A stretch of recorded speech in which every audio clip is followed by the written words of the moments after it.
Okay. Rob, we're up for the third step prayer, sir. You got it. On page 63 of your big book, everybody. My name is Rob Kay, and I am a recovered alcoholic. God, I offer myself to thee, to build with me and do with me as thou wilt. Relieve me of the bondage of self, that I may better do thy will. Take away my difficulties, that victory over them may bear witness to those I would help of thy power, thy love, and thy way of life. May I do thy will always. Thank you, Rob. All right, today we are on page XXV, which is the beginning of the doctor's opinion. And we are talking about Mr. William D. Silkworth. He's a neuropsychologist, neurologist, psychiatrist. So, and he came out of, he was born 22 June of 1873. And he died 22 March of 1951. Came out of retirement after the stock market crashed. He was doing quite well, I think, for himself. And then things didn't go quite the way he wanted. And he ended up starting to work at Towns Hospital in New York City, which in and of itself closed in 1965, just as a sidebar for the hospital itself. Towns Hospital. And we are looking at the doctor's opinion, which sometimes is missed by some people that think that we are working pages 1 to 164. This is included in the first portion of the book. So looking forward to getting our feet wet and seeing what it's all about. Go ahead and turn it over to you, Rob. Okay, thanks very much, Leo. The doctor's opinion, page XXV in the 4th edition. The doctor's opinion. We of Alcoholics Anonymous believe that the reader will be interested in the medical estimate of the plan of recovery described in this book. Convincing testimony must surely come from medical men who have had experience with the sufferings of our members and have witnessed our return to health. A well-known doctor, chief physician at a nationally prominent hospital specializing in alcoholic and drug addiction, gave Alcoholics Anonymous this letter. Yeah, so we're going to start out here. One of the things that I want to put out is the convincing testimony. In other words, expert testimony. And I underline sufferings, the experience with the sufferings of our members, and have witnessed a return to health, which I think is important to note right off the bat. They show that there's been a struggle, and then but nonetheless there is a return to health.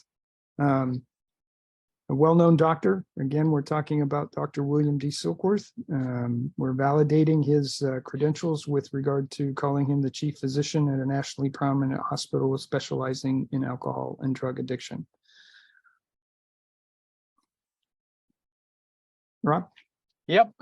You know, I'm just going to put a little blurb in here, and Leo, you can take care of that when we get to whom it may concern. I have specialized in the treatment of alcoholism for many years. In late 1934, I attended a patient who, though he had been a competent businessman of good earning capacity, was an alcoholic of a type I've come to regard as hopeless. Do you want me to keep going, or you want to? Yeah, let's go ahead and go just a little bit. Okay. In the course of his third treatment, he acquired certain ideas concerning a possible means of recovery. As part of his rehabilitation, he commenced to present his conception to other alcoholics, impressing upon them that they must do likewise with still others. This has become the basis of a rapidly growing fellowship of these men and their families.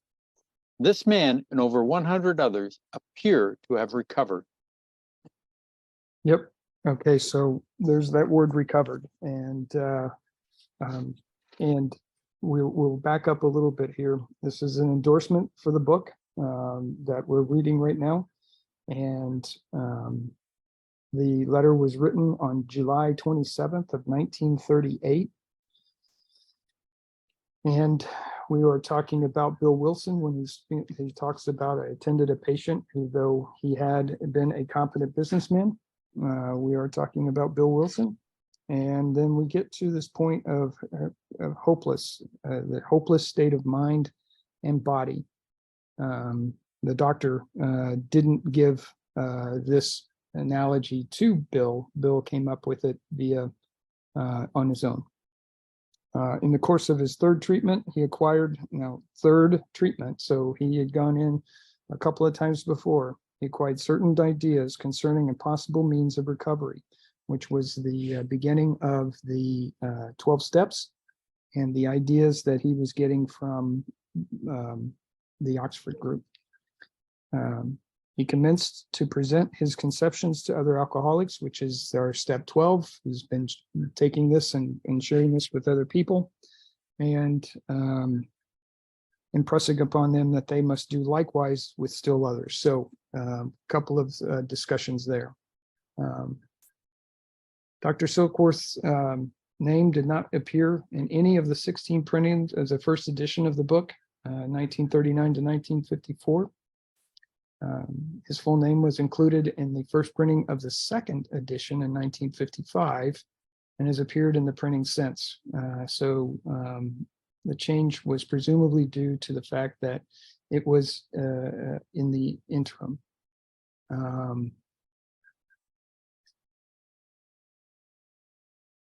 AA had proven so successful nationally that fears of this being construed as an endorsement for the town's hospital was not longer likely.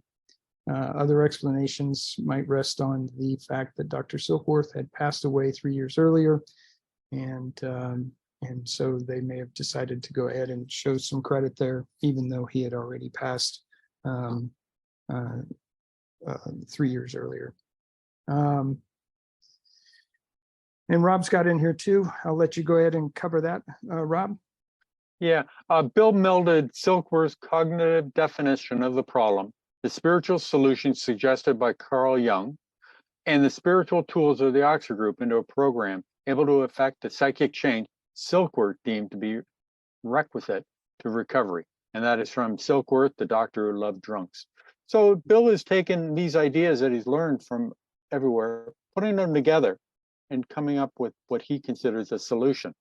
And the part that really astonishes me is that Dr. Silkworth, though he had some trepidation, he had some reserve about letting Bill do it, let Bill talk to other patients and to take these ideas to other patients. And I'm thinking, what doctor would do something like that? You know, the humility and the caring of this Dr. Silkworth, it just astonishes me that he would let an inmate, you know, work with other people.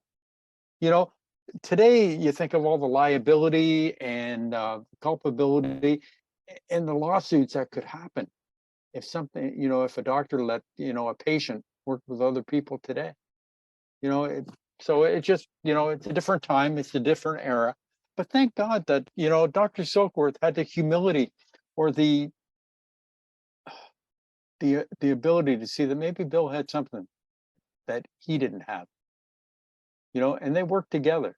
And they, you know, and that's the beauty of this whole fellowship, is that people working together for a common solution. You know, it's a beautiful thing. And I also love the, you know, people talk about, you know, well, Dr. Silkworth was put in 1955. You know, and you know, and I've heard people say, well, Dr. Silkworth allowed his name to be used then. Well, he had been dead for a few years at this time. This is something that people don't realize, you know.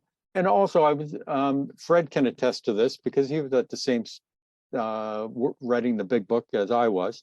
In the multi-lit copy or in the original letter, Bill Wilson's name was used. William G. Wilson was used, but Bill took it out and put he acquired, you know, so that his name wasn't used.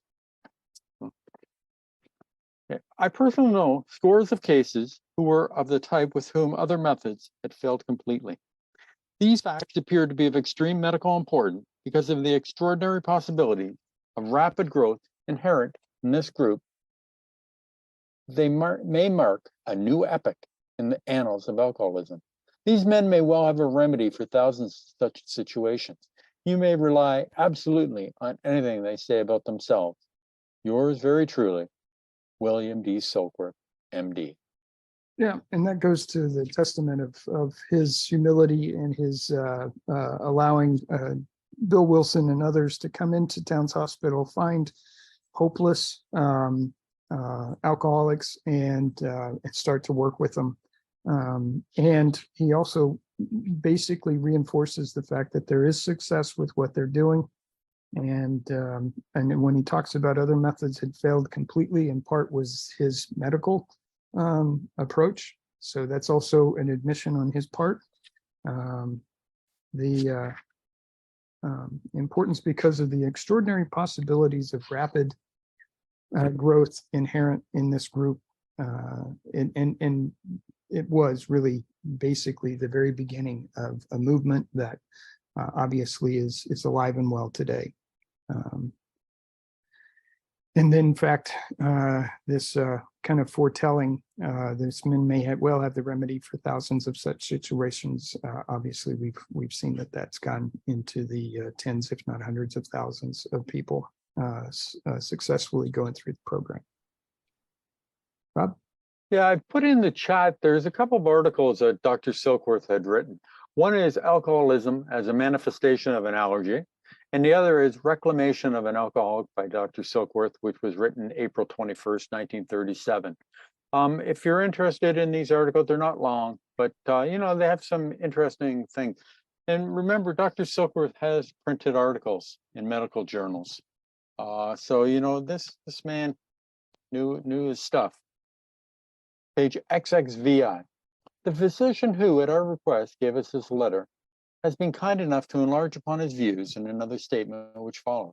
In this statement, he confirmed that we who have suffered alcoholic torture must believe that the body of the alcoholic is quite as abnormal as his mind. It did not satisfy us to be told that we could not control our drinking just because we were maladjusted to life, that we were in full flight from reality, or were outright mental defectives.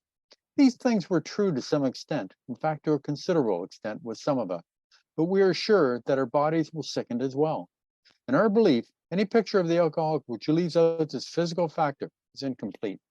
Yeah, and that really is what we are talking about here. It's the first really focused effort to put in both the physical and the mental. And we talked about it here, where it's the body of the alcoholic is quite as abnormal as his mind. It's really kind of focusing in on the allergy here. And we're outright mental defectives. Again, we're talking about the malady of the mind.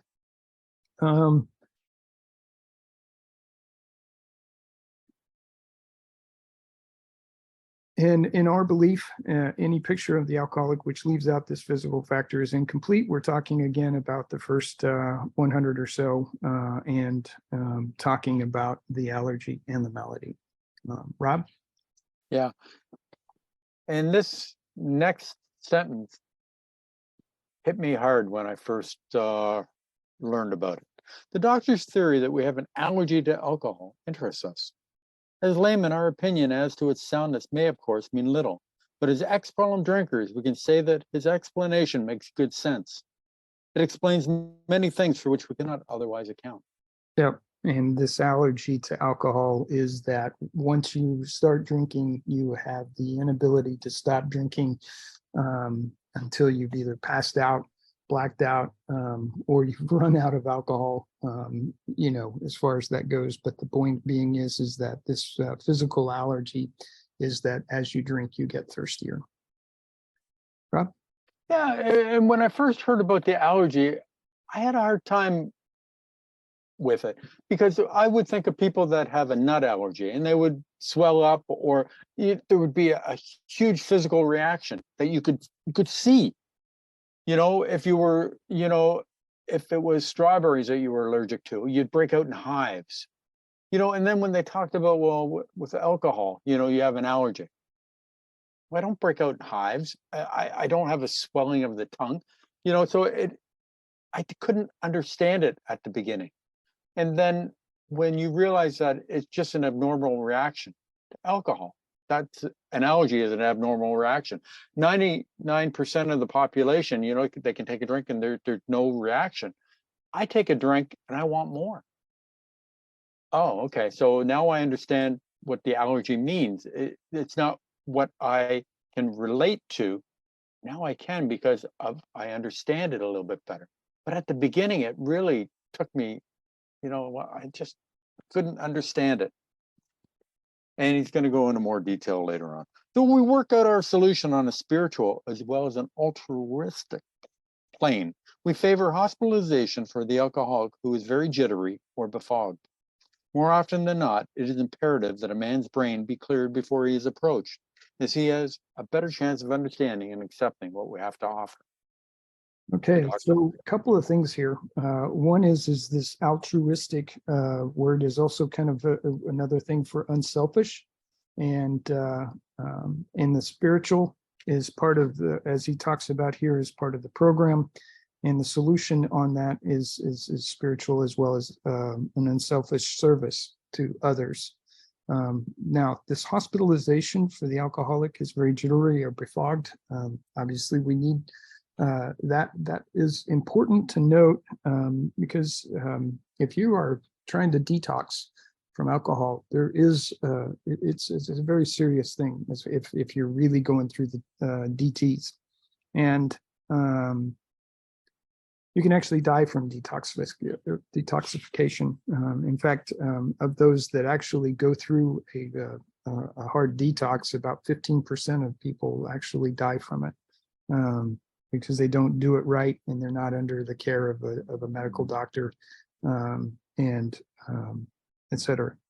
So the second thing here is that the idea that the person's mind should be clear before they actually get started, because if you're trying to talk to a drunk, you're not going to get very far, and you want to try to get them shortly after they've cleared things up, because at that point there's probably a certain amount of regret or guilt that they want to act upon, and they're very interested in trying to stop at that moment. And it's a good place to try and grab them, and start talking about a spiritual solution. Rob? Yeah, I put in the definition for altruistic is helping others, showing concern or welfare of others. Just caring about other people. And that's what it's all about, is that, we give ourselves freely. And that's what this program is all about, is giving ourselves freely to another person to help them out, to explain this deadly disease or illness, whatever you want to call it. Because you can get into a lot of debate about, is it an illness? Is it a disease? Is it, or is it a moral failing? Originally, they thought it was a moral failing, that people just didn't want to give it up, that they didn't have the ability to. We have been given something, a gift. It's for us to share it and to teach other people. And as Dr. Bob, or as Bill said to Dr. Bob, I didn't come here to help you. I came here to help myself. When Bill was in Akron, and he was not sure whether he was going to drink or not, he went and found Dr. Bob through a series of Henrietta Seiberling, Dr. Reverend Tungst, etc. Okay, but he went there because it helped Bill by talking about alcoholism. He realized what he needed to do in order to stay sober. And that's why we help other people, because it's going to help them, but it also helps us. The subject presented in this book seems to me to be of paramount importance to those afflicted with alcohol addiction. Yeah, we're walking. This is a new letter that the doctor is writing. Alcoholic drug addiction. I'm sorry. Sorry, I thought you said something, Leo.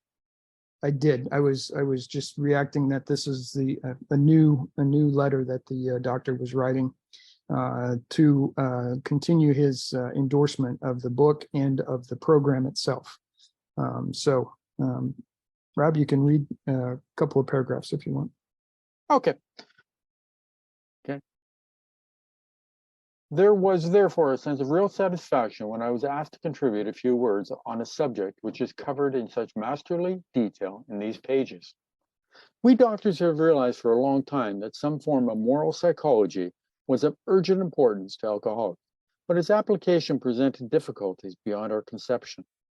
With what are ultra-modern standards, our scientific approach to everything, we are perhaps not well equipped to apply the powers of good that lie outside our synthetic knowledge. Yeah, and so he's basically admitting that there's something more than just the medical and the physical attributes that they have as far as the hospital is concerned with regard to bringing somebody through the detoxification from alcohol and getting them to a place where they're actually free of alcohol and are at least at a point where they are ready to move on. One of the things I might also add here is that when he talks about we doctors have realized for a long time that some form of moral psychology was of urgent importance to alcoholics. If we go to page 162, about a fourth of the way down, the first paragraph there, it says, every few days, this doctor suggests our approach to one of his patients. Understanding our work, he can do this with an eye on selecting those who are willing and able to recover on a spiritual basis. So they were working in concert with each other and hand selecting some of the worst cases out there to try and go through this program. It was kind of a neat thing that they were doing with this partnership that they had going on.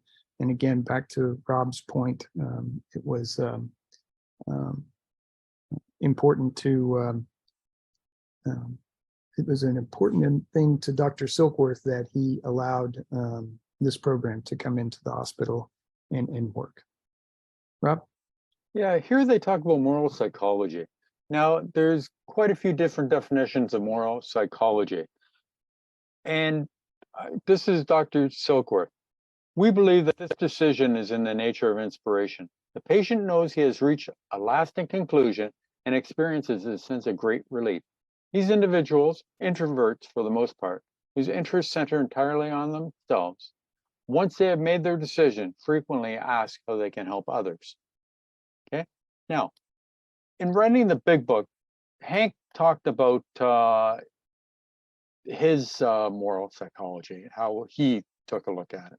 And I'm putting that in the chat, but I'll read it to you. Hank lobbied for a purely psychology of ego reduction and a life of increased usefulness to others.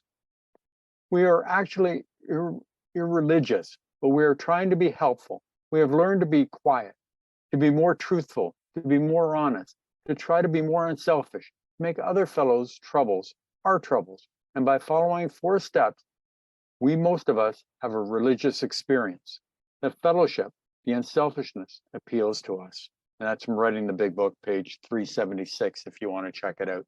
You know, now, and then there's the definition of moral psychology that is, what's the word I'm looking for? It's the ethics of it. Moral psychology is a branch of philosophy that contemplates what is right and wrong. It explores the nature of morality and examines how people should live their lives in relation to others. Moral psychology has 3 branches, and you can go into meta-ethics and a whole bunch of stuff that I'm not going to go into. If you want to check it out, I will put the website there for you. But the whole idea is the same, but how do we get there? And that's the whole thing. All 3 of them are talking about we have to start thinking about ourselves and think of other people and to meet their needs before we meet our own, and to think about them more so than we think about ourselves. You know, in all honesty, you know, in the big book, they talk about selfishness. That we think is the root of our trouble. We step on the toes of others and they retaliate. Well, it's because I've always done what I want. I want something from Fred.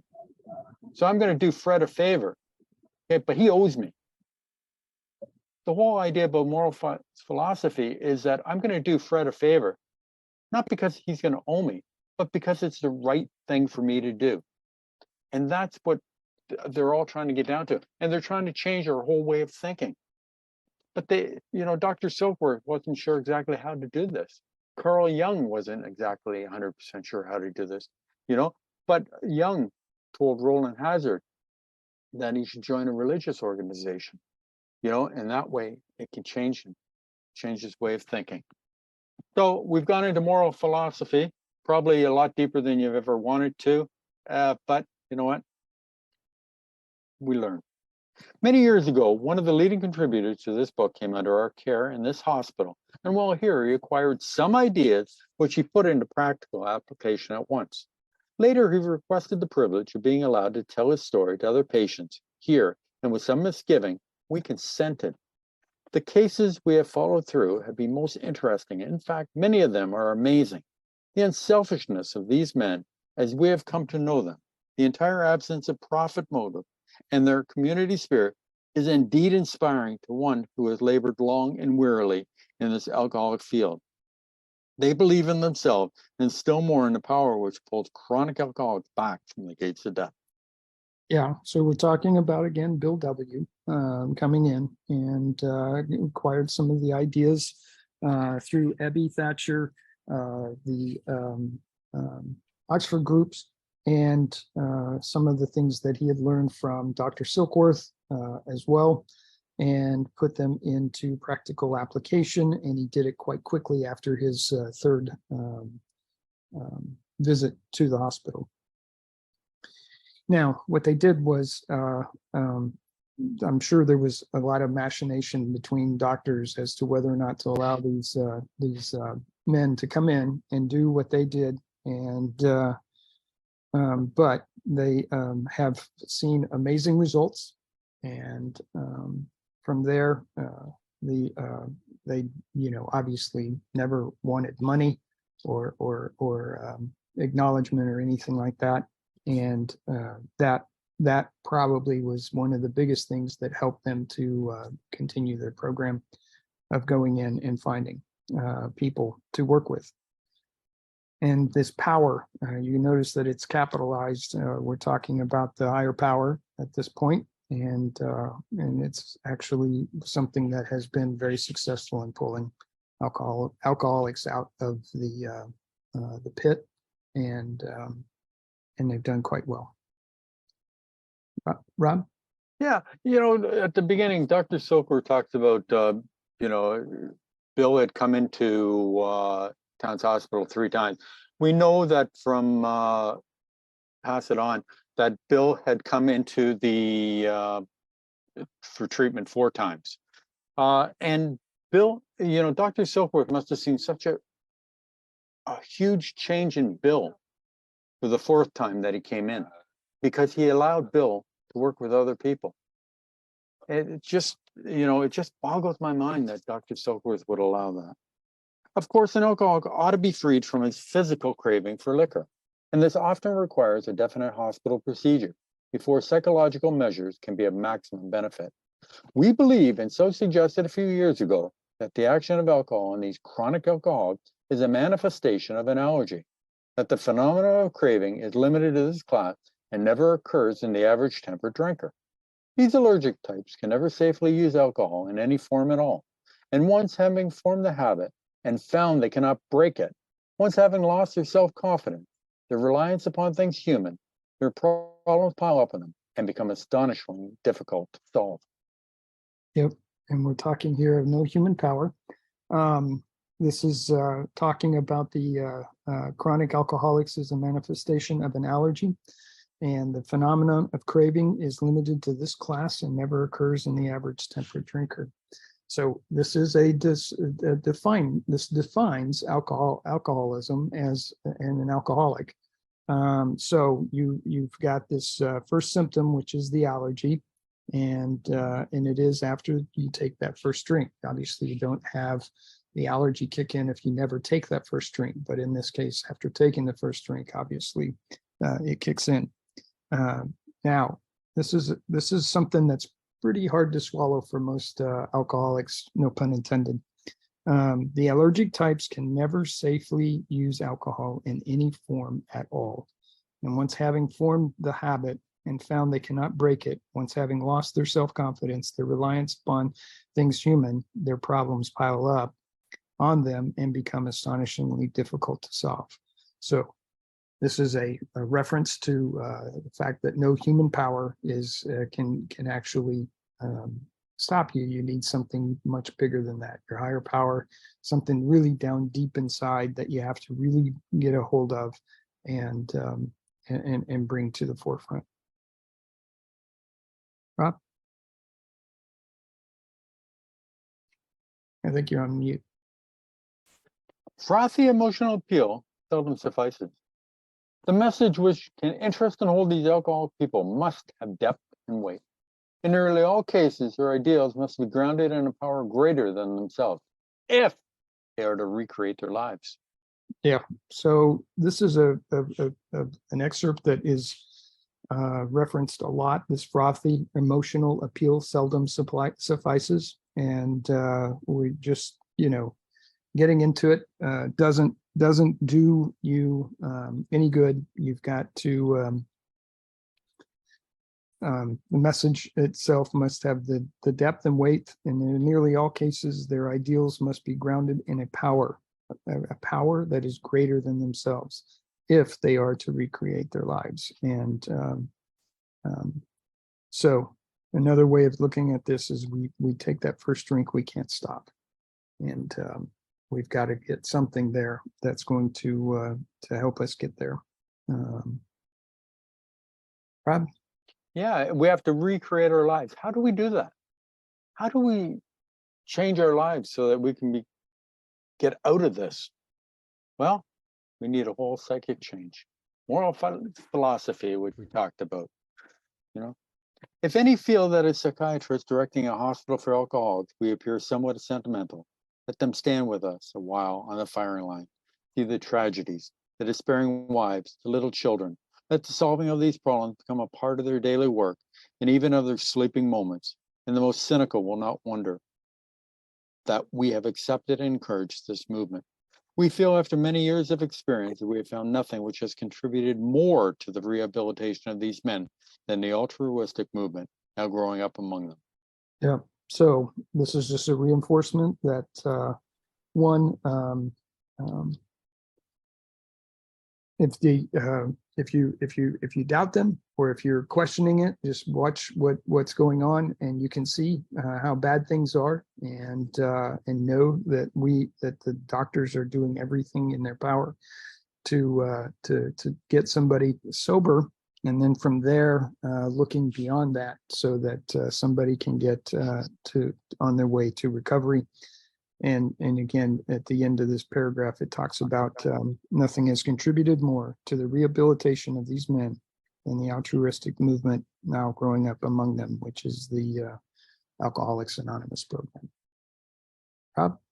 Yeah, we need a power greater than ourselves to recreate our lives. Think about Dr. Silkworth. Bill, we know, was in 4 times the towns for treatment. People come into the town's hospital, they dry them out, they try to, teach them, I guess, a little bit about alcoholism and that, how bad it is for them. They send them on their way after 5 days. And then, a month later, 2 months later, 6 months later, they're back in. How frustrating it must be. And then, you've got Lois going, Dr. Silkworth, what's going to happen to Bill? How can he can't seem to stop? How difficult it must be for Dr. Silkworth to say, well, you know what, Lois, if he keeps on going the way he's going, you're going to have to lock him up for alcohol insanity. Or he could die of delirium tremens, or had a wet brain. The options, that are available, for these people, how frustrating it must be. Can you imagine somebody coming up to you and say, well, Kickin, what can you do for Rob? How can you help him? He can't seem to help himself. How frustrating and difficult it must be going into work, knowing each day. Now, Men and women drink essentially because they like the effect produced by alcohol. The sensation is so elusive that while they admit it is injurious, they cannot after a time differentiate the true from the false. To them, their alcoholic life seems the only normal one. They are restless, irritable, and discontented, unless they can again experience the sense of ease and comfort which comes at once by taking a few drinks, drinks which they see others taking with impunity. After they have succumbed to the desire again, as so many do, and the phenomena of craving develops, they pass through the well-known stages of a spree, emerging remorseful with a firm resolution not to drink again. This is repeated over and over, and unless a person can experience an entire psychic change, there is very little hope of his recovery. Yeah, so this is a hard thing to accept, but it is something that we have here, and that is that the entire psychic change, very little hope of recovery. If unless a person can experience an entire psychic change, there's very little hope of recovery. Back to the beginning of this paragraph, men and women drink essentially because they like the effect produced by alcohol. For us, it's not enjoyable. We've gotten to a point that we regret it, and we feel guilt and shame after drinking, and we fill our lives with consequences. And what I would say here is that we don't really have a drinking problem; we have a consequence problem. When we get to that point, we can't, after a time, differentiate the true from the false, which is the insanity that we're experiencing from drinking. As alcoholics, and the alcoholic life seems the only normal one. Well, it's kind of interesting. About 30% of people, 25 to 30% of people out there don't drink, period, never have drank, and will not drink throughout their lives. So it's not necessarily, it's just normal is kind of an abnormal place instead. Restless, irritable, and discontented. How many of us, we could all raise our hands and say that we've felt that again and again, and to a point that we get so far into it, and we like I said, the regret, the guilt, and the shame. I'm always reminded of The Godfather, the scene in The Godfather 3 where Al Pacino's silent scream after his daughter is shot. That feeling that you have when you can't get past all of this. The sense of ease and comfort, which comes at once by taking a few drinks, is succumbed to the desire again, as so many of the phenomena of the craving develops, which is this allergy, and it is an illness. So it's really desire versus illness, and we can't control. How many times have you made that firm resolution? How many times have you said, I'm not going to drink again? How many times have you promised that you're going to do a better job of it, and all to find out that the very next minute to the next hour to the next day, you're right back at it again, and beating the table and saying to yourself, how did I get here? Why did I do this? What's going on? I can't seem to stop. Rob? Boy, that's depressing, Leo.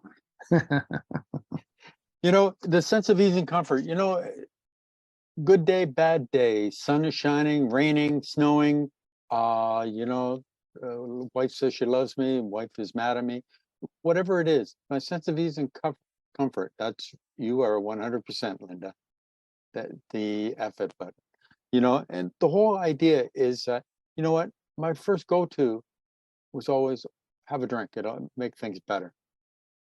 I'll feel a little bit better. That's a sense of ease and comfort. So I have to replace that sense of ease and comfort from going to a drink to something else. Well, what am I going to, I have to replace it with something. What am I going to replace it with?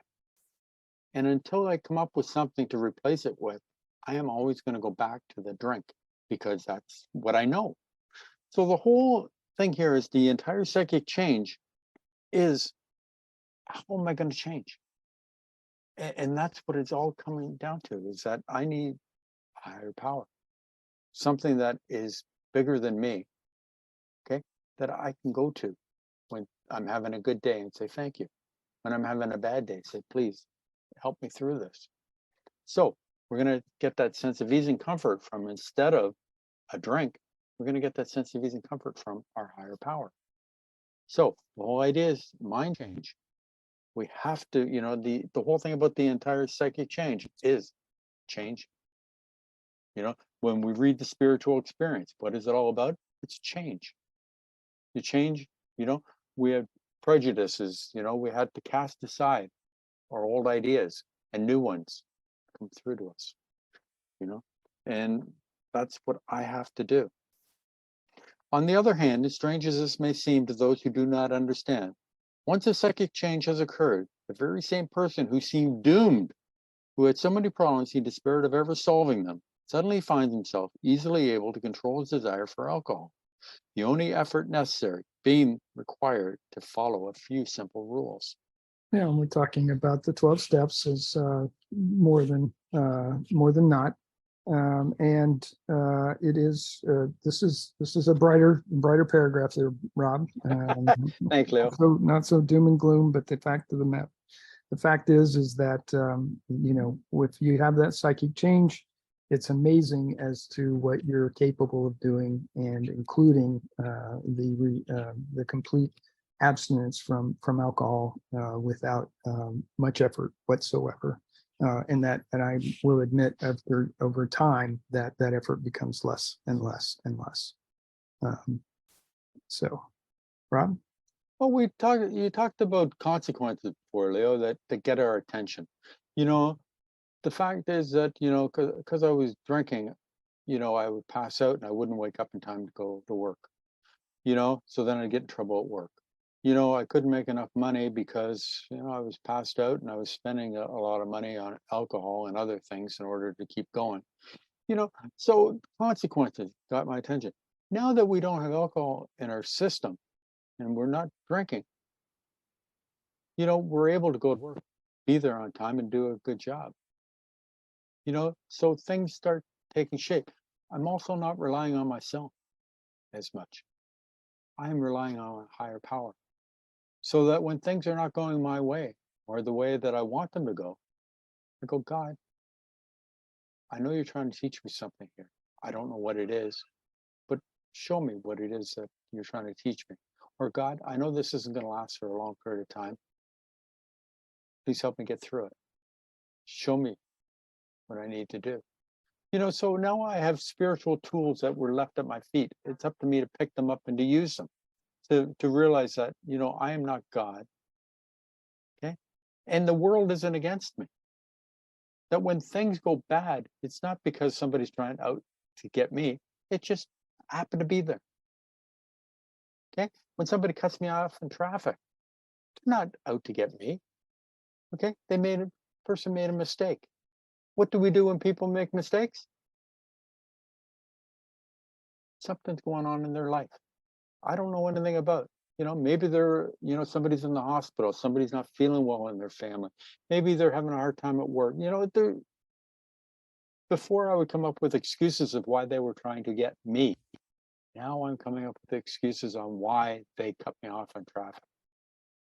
Whole way of thinking, changing my thinking. Moral psychology. Men have cried out to me in sincere and despairing appeal. Doctor, I can't go on like this. I have everything to live for. I must stop, but I cannot. You must help me. Faced with this problem, if a doctor is honest with himself, he must sometimes feel his own inadequacy. Although he gives all that is in him, it often is not enough. One feels that something more than human power is needed to produce the essential psychic change. Though the aggregate of recoveries resulting from psychiatric effort is considerable, we physicians must admit that we have made little impression upon the problem as a whole. Many types do not respond to the ordinary psychological approach. Yeah. So this is a reference to the psychic change. Talks about the inadequacies that they have from a medical and a physical standpoint, as far as exercise and eating right and that type of thing. All of those are important. they're good attributes and contributors to a better life and to a better recovery. But the real element or ingredient for recovery is that that essential psychic change. And he also basically talks about the aggregate of recoveries resulting from a psychiatric effort is considerable. We must admit that little impression has been upon the problem as a whole.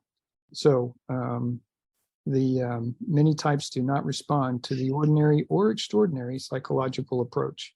So just kind of some thoughts here with regard to this need for this psychic change, this complete overhaul of the way you think, the way you feel, what you do, having a reliance upon something bigger than yourself in order to help you get through this is just being reinforced now. Rob? I do not hold with those who believe that alcoholism is entirely a problem of mental control. I have had many men who had, for example, worked a period of months on some problem or business deal, which was to be settled on a certain date favorable to them. They took a drink a day or so prior to the date, and then the phenomenon of craving at once became paramount to all other interests, so that the important appointment was not met. These men were not drinking to escape. They were drinking to overcome a craving beyond their mental control. Yeah. And what a kind of a tragic way to look at it. It's just like also reinforcing that, we don't drink just because of the negative. We also drink because of positives and as a reward for hard work, etc. And in this case, that's kind of what they were referring to. But nonetheless, the result is the same. This entirely a problem of mental control, which is that willpower. It is just showing that it can creep up on the best of us, and that phenomenon of craving kicks in. The allergy is activated, and then you are off to the races, and a failure or consequence occurs because of it, or multiple consequences occur because of it. Rob? Yeah, our buddy Bill from New Jersey, who will come on in a little bit, always talks about, the brain wants its candy and it'll tell us anything to get it. It's, it'll going to be different this time. You're making too much of this thing. You're not really an alcoholic. You just had a little bit of bad luck. Our brain plays tricks with us to get us to take that first drink. There are many situations which arise out of the phenomenal craving, which cause men to make the supreme sacrifice rather than continue to fight. The classification of alcoholics seems most difficult, and in much detail, it's outside the scope of this book. There are, of course, the psychopaths who are emotionally unstable. We're all familiar with this type. They're always going on the wagon for keeps. They are over remorseful, make many resolutions, but never a decision. Yeah. So we're talking a little bit about this supreme sacrifice is really basically they die, and so the seriousness of this disease is reinforced here, and classification of alcoholics seems the most difficult. Dr. Silkworth does try to make an attempt to. We also have the types of drinkers, which is on page 108.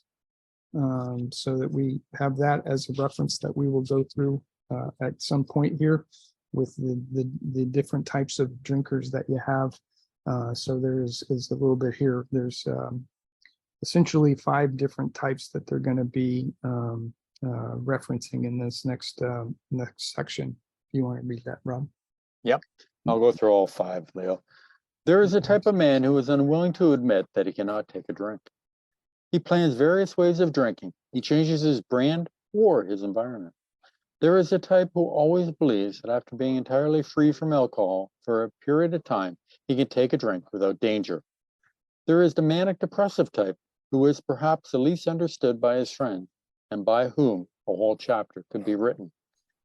Then there are the types entirely normal in every respect except in the effect alcohol has upon them. They are often able, intelligent, friendly people. All these and many others have one symptom in common. They cannot start drinking without developing the phenomenon of craving. This phenomenon, as we have suggested, may be the manifestation of an allergy, which differentiates these people and sets them apart as a distinct entity. It has never been, by any treatment with which we are familiar, permanently eradicated. The only relief we have to suggest entire abstinence. Right. And we don't have a program of moderation. That's kind of one of the references here I'd like to make. It's really a complete abstinence has to occur, and you've got to be relying on your higher power and that psychic change in order to have the strength and ability to do that. So here are the types of different types of drinkers. I see that Rob has got some stuff in the chat there. It's got a type 6, which is the neurotic, which removed by Bill W. and not put into the big book, but it was one as a reference before. That was a part of this. But 1 is the psychopaths. 2 is the type that is unwilling to admit that they cannot take a drink.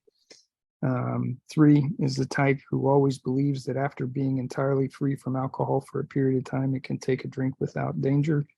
4 is the manic depressive, or perhaps bipolar. And 5 are the types entirely normal in every aspect except for the effect of alcohol, which the effect it has on them. Rob?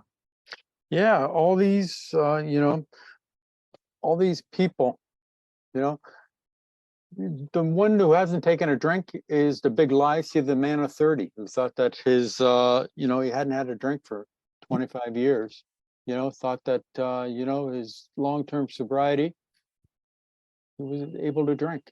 And within 4 years, 4 short years, he was 55 when he retired.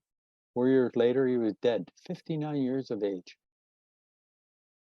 That's all it took. Wow. How quickly this thing can sneak up on us and take us out just like that. Leo, it is 12:54. Do you want to bring Mr. Bill into it? Yes, sir, I do. Thank you. Hey, Bill.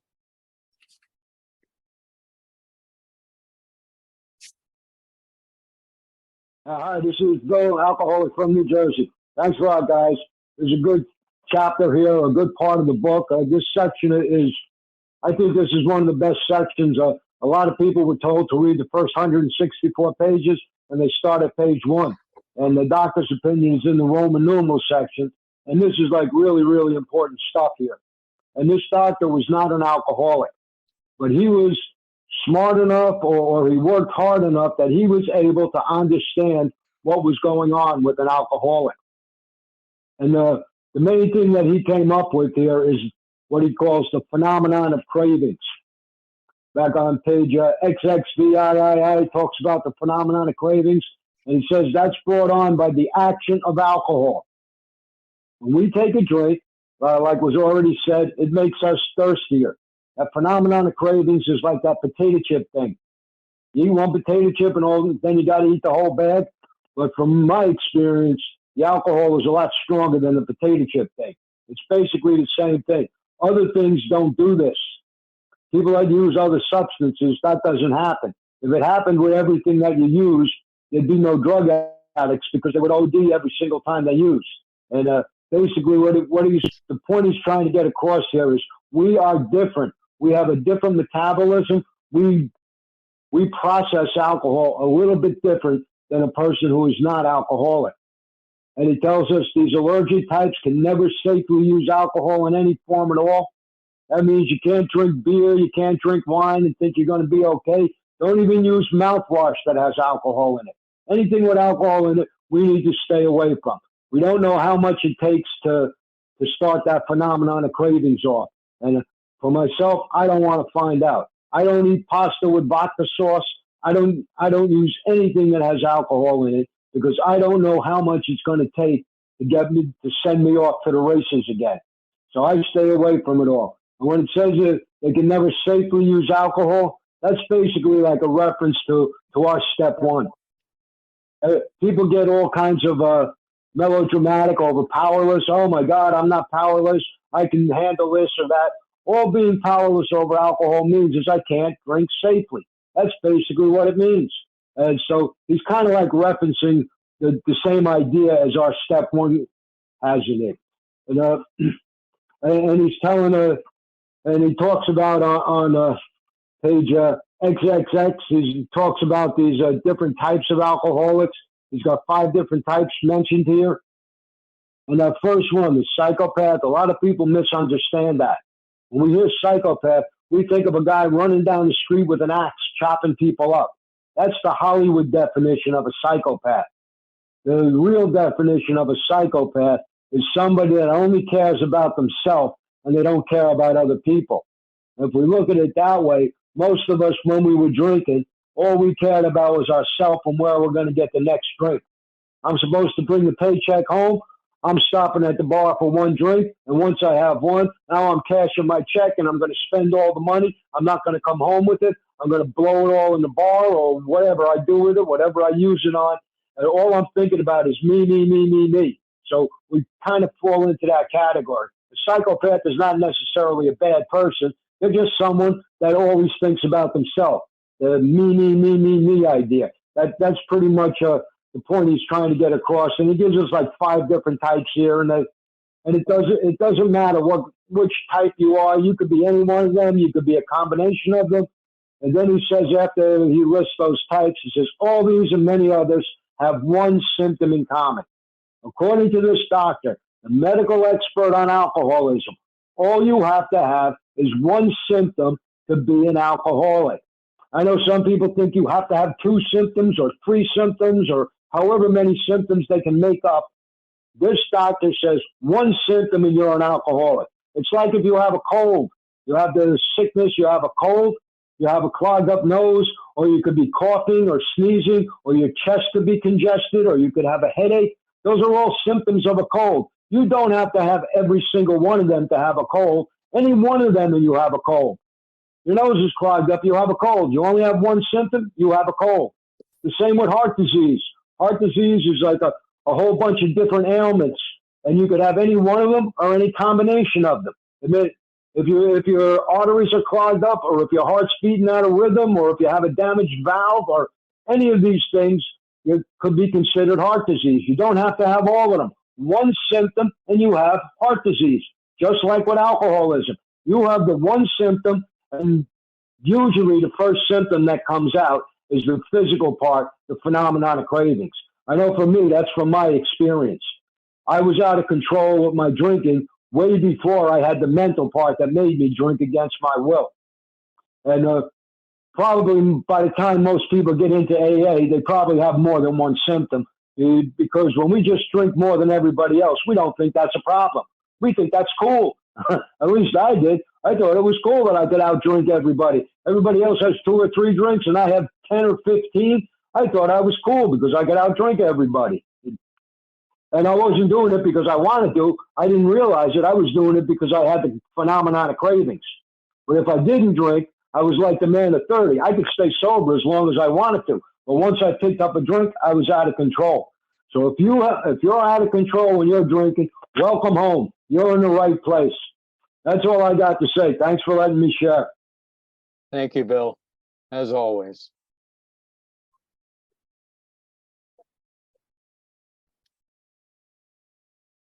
Okay, let's go ahead and close out with the Serenity Prayer.